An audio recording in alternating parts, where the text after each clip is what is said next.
look across the wasteland, it's easy to assume that what you're seeing is all that's left. Scattered settlements, or trade routes that exist only because someone is willing to risk walking them. Authority that rarely stretches beyond the edge of a town's walls. And for the most part, that assumption holds. But if you followed that trail carefully, if you start looking not just at what survives, but at what endures, you begin to notice something else taking shape beneath it all. It's not a bunker, and it's not a remnant of the old world sealed away from the surface. It's not a military order preserving what came before. It's something that was built slowly, right out there in the open. A republic. And like most things in the wasteland, it didn't begin as a grand idea. It began as a place simply trying to survive. To understand the New California Republic, we have to go back to Shady Sands. And more importantly, you have to look at it before it became anything significant. Because at the time of the first fallout, there is nothing about Shady Sands that suggests it will one day anchor a nation. It's small, isolated, vulnerable in ways that are immediately recognizable if you've spent any time looking at early post-war settlements. Its leadership under Aradesh reflects that reality. He's cautious, measured, and focused almost entirely on stability, not expansion, not influence, and definitely not legacy. The concerns of Shady Sands are immediate and practical: keeping raiders at bay, maintaining access to clean water, ensuring that crops grow reliably enough to sustain the population. There is no sense of destiny here. There's no indication that this place is meant to become anything larger than what it already is. And that's important, because the NCR doesn't begin as an idea. It began as something that just works. If you spend enough time examining the early wasteland, a pattern begins to emerge. Most settlements don't fail dramatically. They fail gradually. A bad harvest, a lost caravan, a raider attack that pushes just a little too far.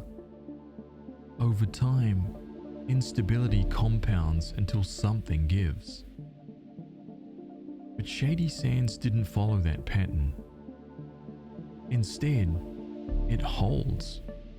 Not perfectly, but consistently enough that the people living there begin to trust that it will continue to hold. And in the wasteland, that kind of trust holds weight. Other settlements notice it, not because Shady Sands projects strength outwards, but because it maintains order inwards. Trade begins to form, slowly at first, but then with more regularity. Relationships develop, not through treaties or formal agreements, but through repeated interaction. The kind of relationship that builds familiarity over time. This is where something subtle begins to shift. Because once stability becomes visible, it stops being just a local norm, and it becomes influence. If Aradesh's leadership represented survival, then Tandy represents transition. By the time she assumed leadership, the conditions around Shady Sands had changed. The settlement is no longer struggling simply to endure. It has established enough consistency to begin thinking beyond itself. And Tandy does. Her leadership is not defined by sudden transformation, but by gradual expansion of scope. Where Aradesh focused on preserving what existed, Tandy begins to consider what could be built. Trade routes are reinforced. Relationships between settlements becomes more formal. Communication improves. The idea of cooperation, not just coexistence, starts to take hold. But it doesn't happen all at once. Over time, the nature of the settlement changes. Shady Sands is no longer just a place for people to live. It becomes a place that other settlements look up to. At some point, the new California Republic is formally established. Not as a loose alliance, but as a federation. Multiple settlements, each with their own needs and identities, agree to operate within a shared framework. And that framework is definitely familiar. A president, a senate, codified laws, and defined citizenship. These aren't new inventions. They are reconstructions, drawn deliberately from the pre-war world. But the context is different. The NCR is not inheriting a functioning system. It's rebuilding one from the fragments. And yet, it works. Not perfectly and not completely, but enough that it begins to scale. Shady Sands is renamed the New California Republic, and in doing so, it transitions from being a mere settlement into a capital.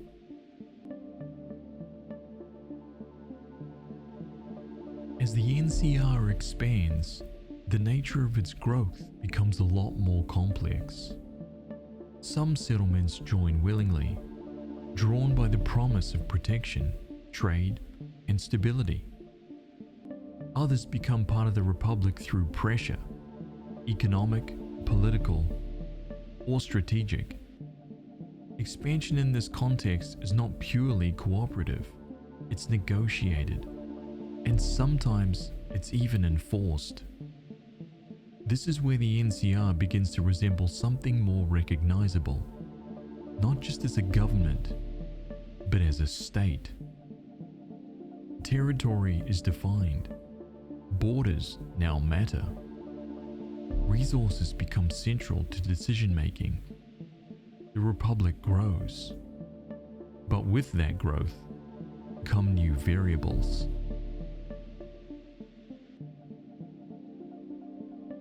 With expansion comes the need for systems that can sustain it. The NCR introduces a standardized currency, creating a consistent medium for trade across its territory. Legal frameworks are also established, allowing disputes to be resolved within a shared system rather than through localized authority.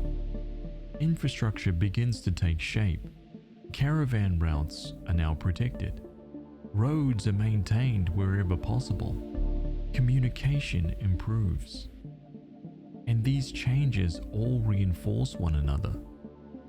Trade becomes more reliable. That reliability increases population movement. Population movement then strengthens the Republic.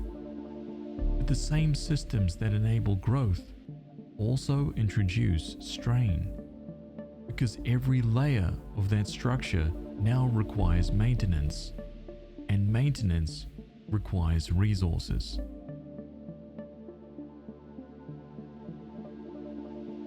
Unlike the Brotherhood of Steel, the NCR does not rely on technological superiority to enforce its will. It relies on organization. The NCR military is structured, disciplined, but most importantly, scalable. Infantry units from the backbone of its forces are supported by specialized divisions such as the Rangers. Equipment is standardized, but not exceptional. What the NCR lacks in advanced technology, it compensates for in numbers and coordination. This approach reflects its origins. The NCR is not a preserved fragment of the old world. It's a constructed system built from what was available, and that distinction defines exactly how it fights.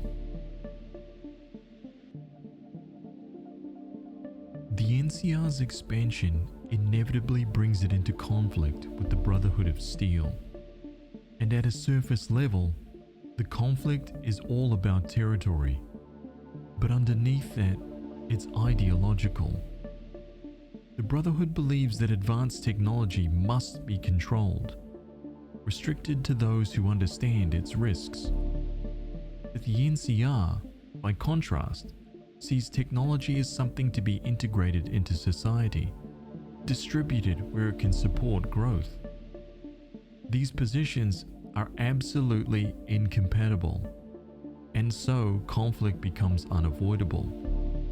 The war between NCR and the Brotherhood results in significant losses on both sides, but it ultimately reduces the Brotherhood's influence within NCR territory.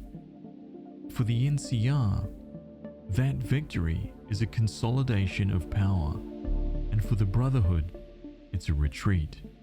For the Wasteland, it's a shift in balance. As the NCR continues to expand, it begins to encounter a different kind of internal challenge, and that challenge is governance at scale.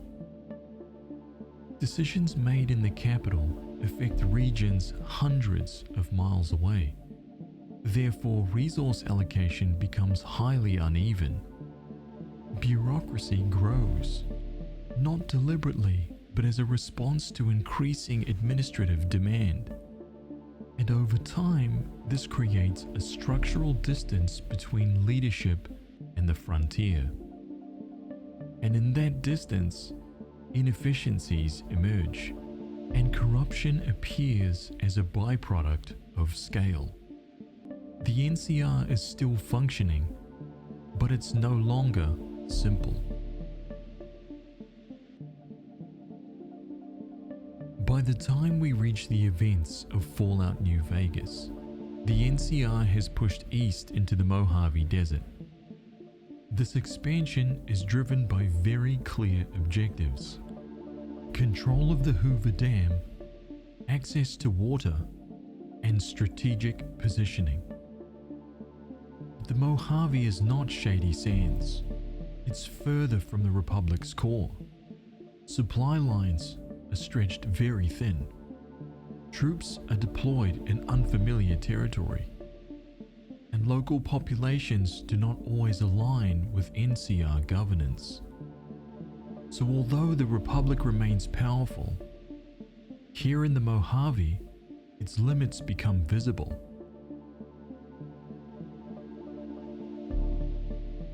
When you step back and look at the NCR as a whole, it becomes difficult to ignore the parallels. A representative government, expanding territory, resource-driven decision-making, and military projection beyond its borders. These aren't unique to the NCR. They are characteristics of the pre-war United States. The only difference is scale. The NCR is building these systems without the infrastructure that once supported them, which means every expansion carries risk, every decision carries weight, and every success introduces a whole new level of complexity.